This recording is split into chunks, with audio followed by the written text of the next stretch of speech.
Today on Cranky Gun Reviews, I'm out at the range with my Mossberg made Maverick 88 20 gauge cruiser model that I built during COVID. The last time I had it out to the range, I was having issues with it not always dropping the hammer fully. So if you'd pull the trigger, it would drop the hammer halfway, pull it again, and then it would drop the hammer the whole way. So it was an issue with the second notch on the hammer. The old Mossberg shotguns only have one notch for the sear. The newer ones have two, and sometimes the second sear gets caught when it's trying to drop the hammer.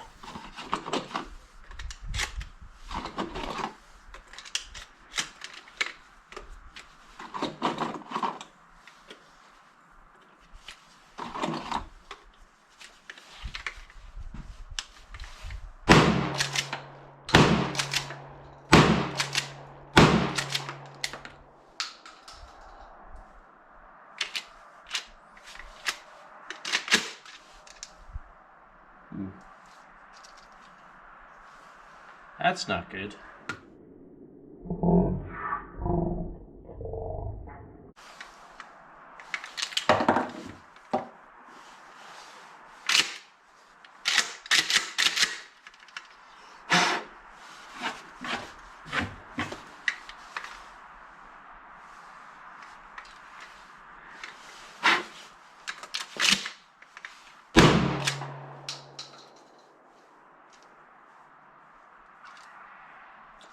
Yep, that's not good.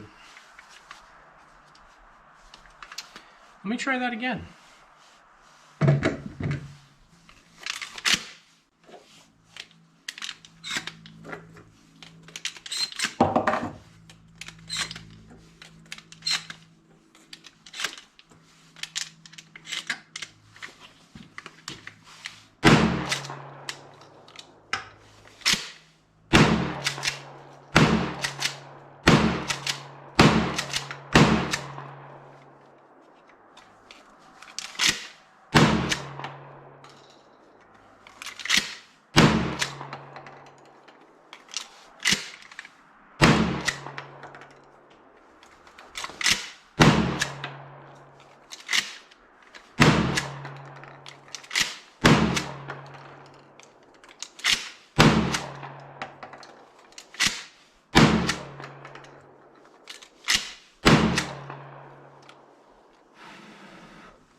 Well, I would say this shotgun's fixed. Last time I had it out to the range, I was having issues with it not cycling or not dropping the hammer all the way when I would fire. It appears that I've now fixed that problem. Now if I can just get my reloads better so I can make better videos, but whatever, it's all for fun.